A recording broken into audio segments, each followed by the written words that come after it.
Whenever we are embarking radiation therapy for any patients, there are a lot of questions pertaining to what to expect during the course of treatment. So radiation process is not like other medications. It requires pre-planning.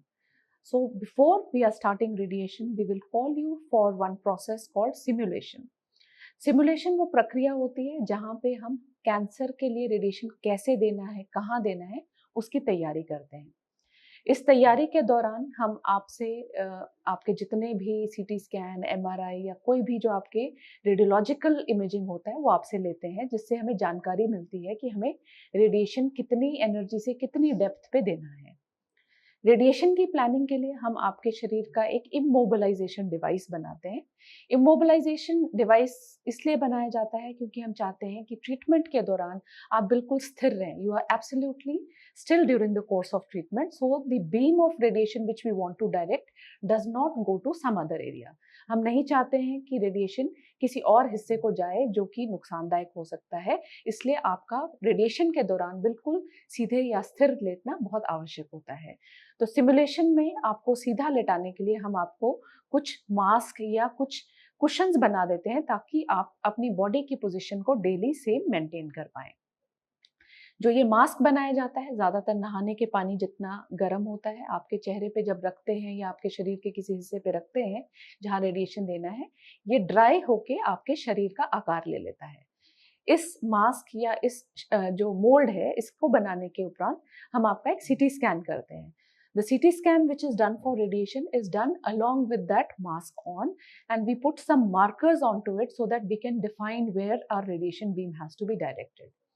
Once we do the CT scan, we use the images which you have done for diagnosis to define the tumor and to identify the areas which are to be treated, and also to identify those areas which do not need radiation.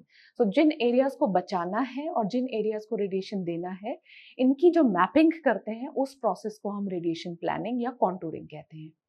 एक बार जब contouring हो जाती है तो हमारे जो medical physicist होते हैं, जो कि साइंटिस्ट होते हैं, वो कुछ एल्गोरिदम्स के साथ कंप्यूटराइज्ड कैलकुलेशन करके रेडिएशन का प्लान जनरेट करते हैं। उस प्लान को हम डॉक्टर्स एनालाइज करते हैं।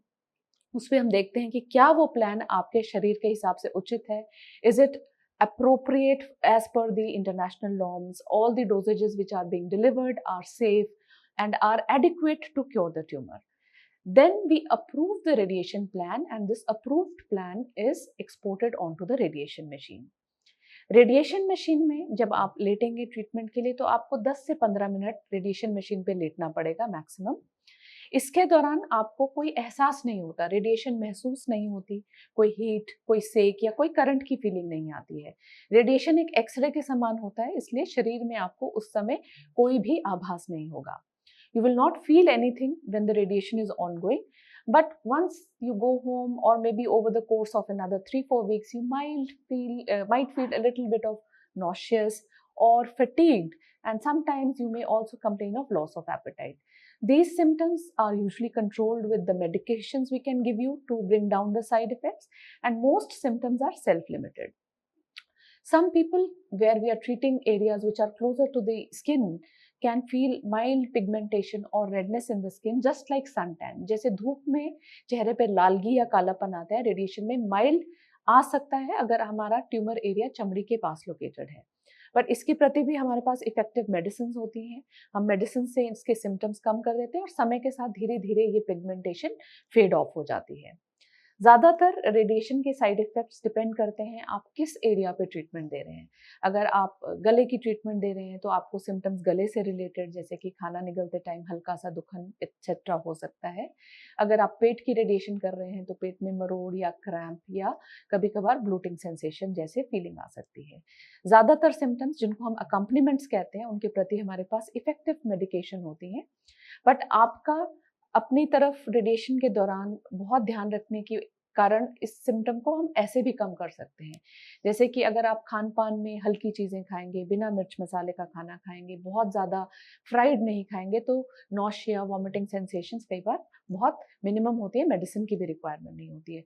सो on case to case basis your doctors will be guiding you on to your dietary plan and the medications which will be helping you to comfortably complete your course of treatment.